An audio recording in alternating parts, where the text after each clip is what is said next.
एक बार फिर से आपका स्वागत है आपके पैशन विद्या मंथन पर।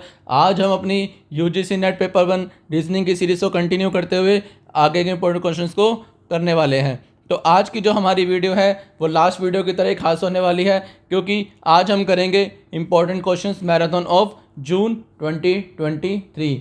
लास्ट वीडियो में हमने किया था मार्च 2023 के क्वेश्चंस को, आज हम करेंगे जून 2023 के क्वेश्चंस को। तो जिसने भी जाके अभी तक पुरानी वीडियो को नहीं देखा है उसका लिंक मैंने डिस्क्रिप्शन में दिया हुआ है, वो भी जाके आप देख सकते हैं। तो अब हम देखते हैं हमारा फर्स्ट क्वेश्चन। तो फर्स्ट क्वेश्चन हमारा कह रहा है the population of a village is 11,000 if the number of children increase by 11% and the number of adult increase by 20%, the population become 12,660। Okay, तो इसमें हमें क्या निकालना है? Population of children and adult separately निकालना है। ओके, तो हम अपने क्वेश्चन को रिजॉल्व करना शुरू करते हैं। तो सबसे पहले we can assume let the population of children, तो इसको एज्यूम कर लेते हैं हम एक्स। पॉपुलेशन ऑफ एडल्ट क्या हो जाएगी हमारी? 11,000 माइनस एक्स, क्योंकि टोटल हमें पॉपुलेशन दे रखी है कितनी? 11,000। करेक्ट। तो यहाँ पे एक इंपॉर्टेंट चीज़ हमें ये समझनी है कि आज हमारा डे 16 है वीडियो का। ओके, तो पिछली वीडियोस में मैंने आपको बहुत ही स्लो वे में क्वेश्चन को रिजॉल्व करने की तकनीक बताई है कि किस तरह से हमें क्वेश्चन का अप्रोच करना चाहिए। बट अब वो स्टेज आ चुका है जब हमें एग्ज़ाम्स के पर्सपेक्टिव के थ्रू भी सोचना चाहिए। करेक्ट। तो एग्ज़ाम में हमारे पास इतना टाइम नहीं होगा कि हम एक एक चीज़ को यहाँ पे लिखें और अकॉर्डिंगली सॉल्व करें। करेक्ट। तो कुछ बातें हमें क्वेश्चन के अकॉर्डिंगली हम समझनी पड़ेंगी और उसके वे में हम अपने आंसर को निकालेंगे। ओके, क्योंकि टाइम क्या है, थोड़ा लिमिटेड होता है एग्ज़ाम में, और अंदर से आई वुड से थोड़ी घबराहट भी रहती है कि मेरा टाइम ना निकल जाए, क्वेश्चन ना छूट जाए। तो इसलिए घबराना नहीं है बिल्कुल भी, बट थोड़ा सा हमें एग्ज़ाम के पर्सपेक्टिव से वे में भी सोचना है और अकॉर्डिंगली हमें मूव करना है। ओके, तो यहाँ पे मैं आपको एक एक चीज़ नहीं दिखाने वाला करके, यहाँ पे मैं आपको अप्रोच बताऊँगा कि किस तरह से हमें अप्रोच करना है क्वेश्चन को। तो आगे कह रहा है कि if the number of children increase by 11%, तो मैं सीधा आपको यहाँ पे इक्वेशन बना के दिखाऊँगा। तो इक्वेशन हमारी कह रही है 111% of children plus 120% of adult, इसकी वैल्यू आ जाती है हमारे पास 12,660। करेक्ट। तो चिल्ड्रन हमने एज्यूम किया है x multiply 111 divide by 100। Similarly adult की वैल्यू क्या है हमारी? 11,000 माइनस एक्स मल्टीप्लाई में 120 divide by 100। Okay, which equals to 12,660। तो ये हमारी कंप्लीट इक्वेशन बन गई है, ये हमारी कंप्लीट इक्वेशन बन के तैयार हो गई है। तो जब हम इसको रिजॉल्व करेंगे तो x की वैल्यू हमें ये देगा 6,000, विच मीन्स चिल्ड्रन आ गए हमारे 6,000। करेक्ट। और एडल्ट आ जाएंगे 11,000 minus 6,000, which will give you 5,000, which is हमारा ऑप्शन कौन सा है? C option. आप इसको वेरीफाई भी कर सकते हैं अकॉर्डिंगली, इक्वेशन हमारी बनेगी। अगर हम रीचेकिंग करना चाहते हैं कि हमारा क्वेश्चन ये जो आंसर है वो सही है या गलत है, तो उसके लिए मैं आपको फॉर्मूला बताया तो क्या करना है? 6,000 प्लस इसका 11% विच विल गिव यू 6,660। ओके, और सिमिलरली 5,000 प्लस 20% इंक्रीमेंट आया था हमारा एडल्ट की पॉपुलेशन में, विच विल गिव यू 6,000। तो जब हम दोनों को प्लस करेंगे तो वैल्यू हमारी आ जाएगी 12,660, जो कि हमारी ये वैल्यू है। इसका मतलब जो हमने सोल्यूशन किया है वो हमारा सही है। अब फटाफट से हम देखते हैं हमारा next question. So next question हमारा थोड़ा रीजनिंग से रिलेटेड है। तो क्वेश्चन हमारा कह रहा है कि दो स्टेटमेंट हमें दी हुई है, स्टेटमेंट 1 स्टेटमेंट 2, और इसमें बताना है कि हमारा कौन सा ऑप्शन सही है चारों में से।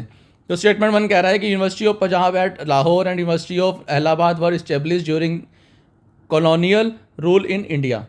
Okay, the main reason of their establishment was the increasing demand in these places for higher education including oriental as well as modern European education. तो इसमें थोड़ी सी ट्रिक बता देता हूँ मैं कि जिनको तो पता है कि भाई यूनिवर्सिटी ऑफ पंजाब कब इस्टेब्लिश हुई थी, ठीक है, वो तो इसका आंसर इजीली बता पाएंगे। University of Punjab at Lahore establish हुई थी आपकी 1882 में। ओके, सिमिलरली इलाहाबाद यूनिवर्सिटी जो हमारी इस्टेब्लिशमेंट हुई थी वो हुई थी 1887 में, विच मीन्स जो हमारा अंग्रेज़ों का टाइम था उसके हिसाब से ये हमारी जो दोनों यूनिवर्सिटी की इस्टेब्लिशमेंट हुई थी, विच मीन्स हमारी स्टेटमेंट जो वन है वो सही है। ठीक है, अब जिसको तो ये डेट्स पता है वो तो इजीली कर पाएंगे, जिनको डेट्स नहीं पता उसमें हम थोड़ा सा दिमाग लगा सकते हैं कि सेकंड ऑप्शन के अकॉर्डिंगली। ओके, तो सेकंड ऑप्शन कह रहा है कि जो यूरोपियन एजुकेशन के लिए जो ये वाली यूनिवर्सिटी है उसकी इस्टेब्लिशमेंट की गई थी, तो जो कहीं तक सही भी है। ठीक है, तो प्रीवियस में जो अगर हम इतिहास उठा के देखें तो पाश्चात्य संस्कृति को थोड़ा सा ज़्यादा तवज्जो दिया जाता था, तो इसीलिए इस तरह की यूनिवर्सिटी को इस्टेब्लिशमेंट दी गई थी। ठीक है, तो स्टेटमेंट 2 भी सही है हमारा, स्टेटमेंट 1 भी सही है, which means option A is right. Okay, तो हम देखते हैं हमारा नेक्स्ट क्वेश्चन। नेक्स्ट क्वेश्चन कह रहा है कि if information flows from the media to the opinion leaders and from them to the target audience the process is known as, the process is known as. Okay, from media to the opinion leader and from them to the target audience, तो पहले media, फिर गया opinion leaders, फिर कहाँ गया target audience. Okay, इसका मतलब क्या हो रहा है कि ना तो ये 1 स्टेप फ्लो है, ना ये 2 स्टेप फ्लो है, ना ये स्टेप बाय स्टेप फ्लो है, ये है हमारा मल्टी स्टेप फ्लो, क्योंकि इसमें मल्टीपल स्टेप्स आ रहे हैं और उसके अकॉर्डिंगली हमारा जो इन्फॉर्मेशन है वो फ्लो कर रही है। ओके, क्योंकि टारगेट ऑडियंस भी हमारी बहुत ज़्यादा है, ठीक है, और ओपिनियन लीडर्स भी बहुत ज़्यादा है, तो इसलिए मल्टीपल फ्लोज हो रहे हैं। ये स्टेप्स के अकॉर्डिंग ये मत समझ लेना कि भाई स्टेप बाय स्टेप फ्लो है। ओके, ये बस आपको दिखाने के लिए यहाँ पे मैंने लिखा है, बट ऐसे समझो कि टारगेट ऑडियंस हमारी बहुत ज़्यादा है और लीडर्स भी ज़्यादा है, तो जब ये फ्लो करेगा तो एक कान से 10 कान तक जो आवाज़ जाएगी। ठीक है, इसलिए ये क्या होगा, मल्टी स्टेप फ्लो। अब हम देखते हैं हमारा next question. So next question हमारा कह रहा है carbon monoxide in air pollutant when inhaled readily binds with the hemoglobin in the bloodstream to form a life threatening compound। बहुत ही इंपॉर्टेंट क्वेश्चन है ये। कभी भी जब भी कहते हैं कि हम घर में हो तो चूल्हा जला के नहीं सोना चाहिए, ठीक है, मुंह पे कंबल ओढ़ के नहीं सोना चाहिए, क्योंकि उससे क्या होता है, कार्बन मोनोऑक्साइड गैस उत्पन्न होती है जो कि हानिकारक होती है लाइफ के लिए। ओके, तो सिमिलर चीज़ यहाँ पे वो कह रहा है। ठीक है, तो इसका जो आंसर बनेगा वो होगा, नेक्स्ट क्वेश्चन हमारा कह रहा है in the beginning of 20th century in 1902 there were important engineering colleges at. ठीक है, इंजीनियरिंग कॉलेजेस कहाँ कहाँ पे इस्टेब्लिश हुए थे 20th सेंचुरी में, तो ऑप्शंस हमारे हैं रुड़की, मद्रास, कानपुर, बंगाल, पूना। जो हमारा जो कानपुर कॉलेज है वो इस्टेब्लिश हुआ था 1920 में। ओके, बाकी जितने भी हमारे कॉलेजेस हैं वो सब 1902 से पहले के इस्टेब्लिश है, तो इसलिए हमारा राइट आंसर जो बनेगा वो बनेगा बी ऑप्शन। ओके, तो हमारा next question. So next question is again a number series question, जो कि ऑलमोस्ट हर वीडियो में मैंने आपको कराया हुआ है, और इतना ज़्यादा इंपॉर्टेंट क्वेश्चन है कि आप खुद ही समझ सकते हैं कि हर वीडियो में अगर ये क्वेश्चन है तो इसका मतलब हर एग्ज़ाम में ये क्वेश्चन आया है, तो आने वाले एग्ज़ाम्स में भी ये क्वेश्चन आ सकता है। तो सीरीज़ को हमें इसमें कंप्लीट करना है, तो सबसे पहले समझते हैं कि सीरीज़ हमारी किस तरह से इसमें मूव कर रही है। 3, 8, 17, 32, 57, then question mark, then 177। Okay, अगर इसमें रिजॉल्व करना शुरू करूँ तो ये अगर हमें देगा 1 + 1 की पावर अगेन 1। ओके, आगे समझें कैसे मूव कर रहा है ये, 2 की पावर स्क्वायर प्लस 2 की power square equals to again 17 के लिए 2 की पावर क्यूब प्लस 3 की पावर स्क्वायर, 32 के लिए 2 की पावर स्क्वायर प्लस 4 की पावर स्क्वायर, करेक्ट। 57 के लिए 2 की पावर 5 प्लस 5 की पावर स्क्वायर। अगर ऐसे ही मैं सीरीज को कंटिन्यू करूँगा तो क्वेश्चन मार्क के लिए क्या वैल्यू देगा ये, 2 की पावर 6 प्लस 6 की power square which will give you 100। तो ए ऑप्शन हमारा इसमें करेक्ट है। तो नेक्स्ट क्वेश्चन हमारा कह रहा है the 15 successive percentage discount given in a series 2, 4, 6, 8 on an item. After how many percent discount in succession will be effective discount will be higher than 50%। मतलब ये सीरीज़ में हमारा मूव कर रहा है डिस्काउंट, हमें बताना है कि आफ्टर विच नंबर जो हमारा जो डिस्काउंट है वो 50% से ज़्यादा हो जाएगा। ओके, तो क्वेश्चन को हम समझते हैं अब। तो जूम करते हैं, लेट द प्राइस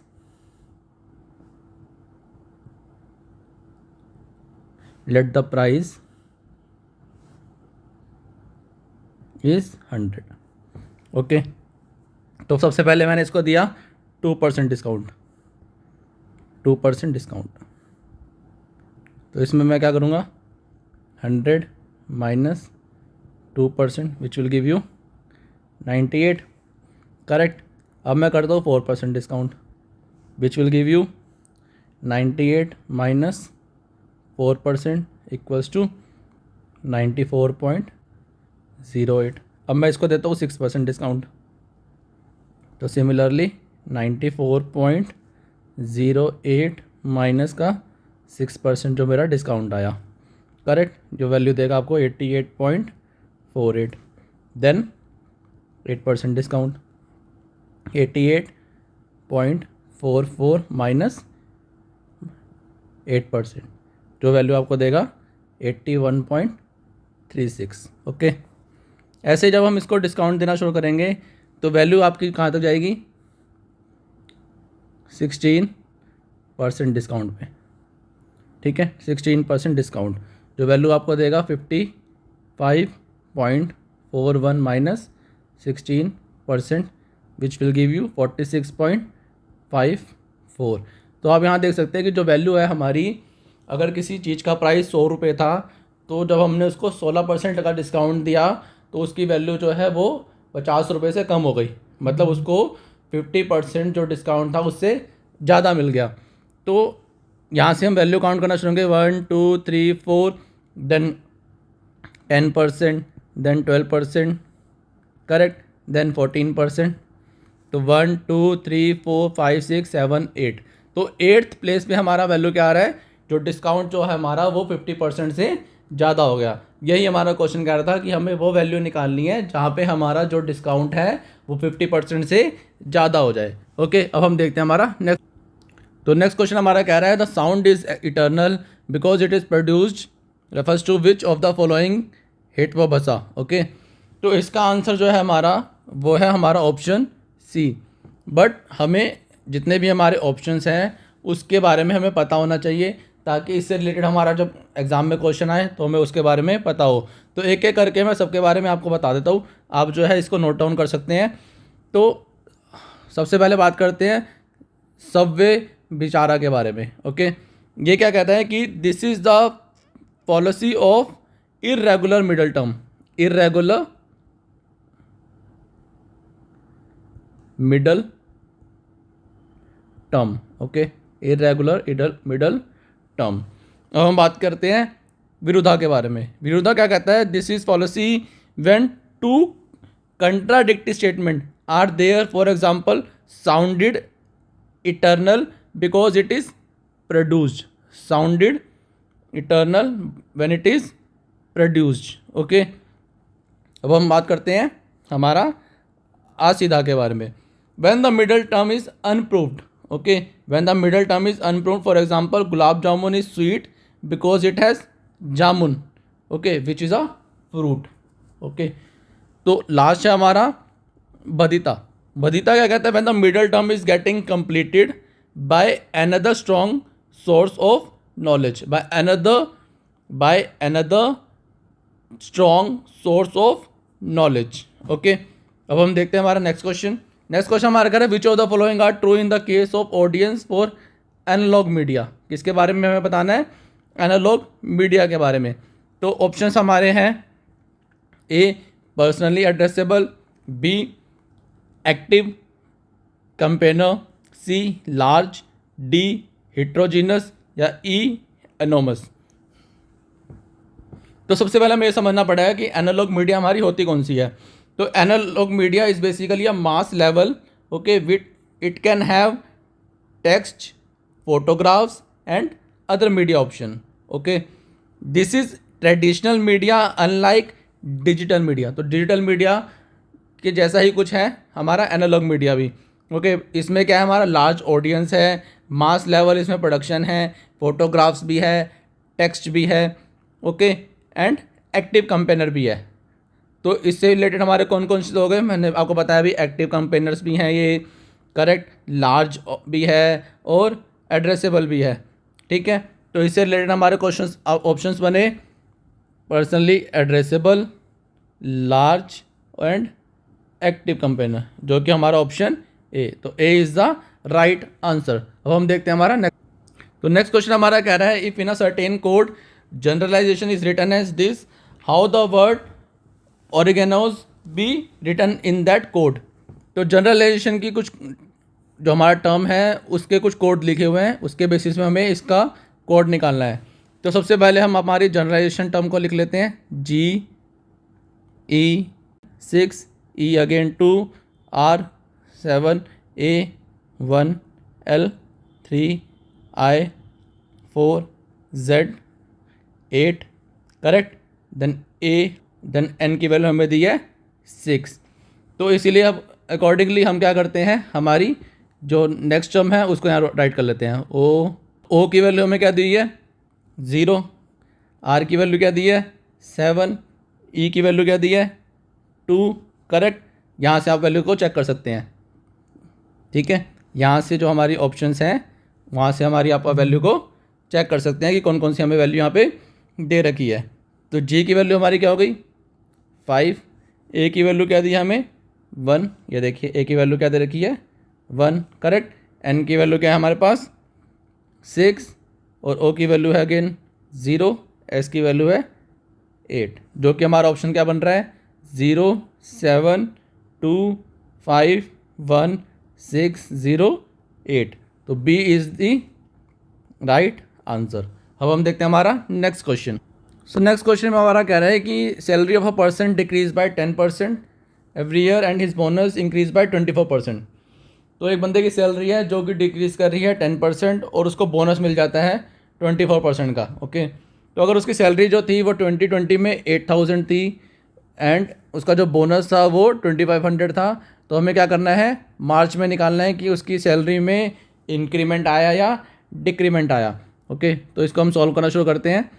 तो सबसे पहले हम देखते हैं कि उसकी सैलरी कितनी थी 2020 में। तो सैलरी इन 2020 जो कि थी हमारी 8000 रुपीज़ एंड बोनस कितना था, बोनस इन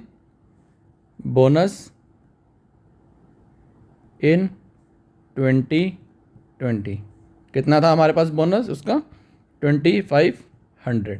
अब कह रहे हैं कि एवरी ईयर उसकी जो सैलरी है वो डिक्रीज़ करती है 10% एंड बोनस इंक्रीज़ करता है 24%। तो अब हमें 2021 का क्या देखते हैं हम, सैलरी, करेक्ट।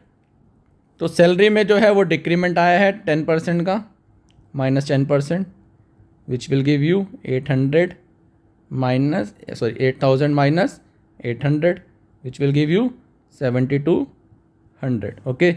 ऐसे ही बोनस, और बोनस में क्या है हमारा इंक्रीमेंट आया है, तो bonus will be 2500 plus 24% which will give you 2500 plus 600, okay. तो वैल्यू हमें देगा ये 3100, करेक्ट। अब हम देखते हैं 2022 के बेसिस पे उसमें हमारा क्या वैल्यू आई। तो सैलरी जो है अगेन हमारी क्या कर गई, डिक्रीमेंट कर गई 10%, तो वैल्यू हमें देगा अगेन 7200 प्लस माइनस 10 का परसेंट, क्योंकि 10% हमारी सैलरी क्या है डिक्रीमेंट हुई है।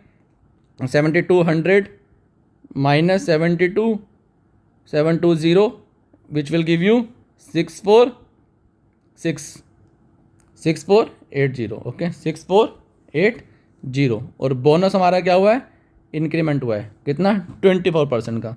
तो वैल्यू हमारी क्या आ जाएगी 3100 प्लस 24% हमारा बोनस का इंक्रीमेंट हुआ है, तो 3100 plus 744 which will give you 3844। Okay, तो यहाँ पे हमें समझना है कि वैल्यू हमारी जो है, जो सैलरी है बेसिकली उसकी, वो इंक्रीज़ हुई है या डिक्रीज़ हुई है। तो हम निकालेंगे total monthly income. Total monthly, तो 2020 में उसकी जो टोटल मंथली इनकम थी, इन दोनों का प्लस करके वैल्यू क्या आएगी हमारे पास 10,500। ओके, और 2022 में उसकी जो मंथली इनकम कितनी हो गई 10,324। जब हम इसको माइनस करेंगे तो वैल्यू हमें देगा ये 176। ओके, तो इसका मतलब जो हमारी जो सैलरी है वो 176 रुपीज़ डिक्रीज़ हुई है, क्योंकि 2020 में उसकी जो सैलरी थी वो थी 10,500, लेकिन 2022 में उसकी सैलरी कितनी आई है 10,324। तो इसका मतलब 176 रुपीज़ का उसको डिक्रीमेंट हुआ है। ओके, तो आज के लिए बस इतना ही। अगर वीडियो पसंद आया हो तो प्लीज़ लाइक एंड सब्सक्राइब करें विद्या मंथन को, और अभी तक जिसने भी पुरानी वीडियोस को नहीं देखा है उसका लिंक मैंने डिस्क्रिप्शन में दिया है, वो भी जाके आप देख सकते हैं। Thanks for listening, thank you, bye bye.